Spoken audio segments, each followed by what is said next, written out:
Okay, I'm setting the stage.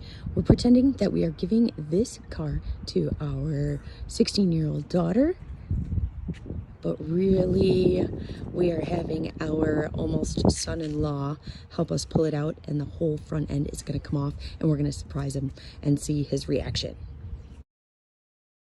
You need me to do some pushing. I might want you to steer. We gotta get it off the curb first, because the tow truck put it behind the curb. So. Parker, it's nice on the inside. Did you check it out? Yeah, it is nice in there. Yeah, so this is what we're giving Teresa. It doesn't want to unparking brake. It doesn't want to get off the parking brake. What? It doesn't want to get off a park. I'll just give you a little top. Yeah, just you're fine.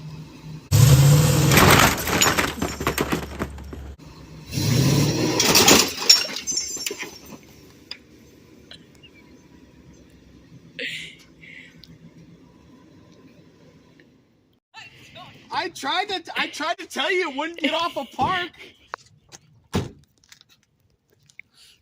Dude, what did you do? Oh my god. I don't. I tried to tell you it wouldn't get off a park. I just want to give it a little tug. I didn't do anything. I didn't do anything. What do you think? What did I do? Holy! More than a starter, I guess. Well, Teresa, I think you might have to wait a little bit longer for the vehicle.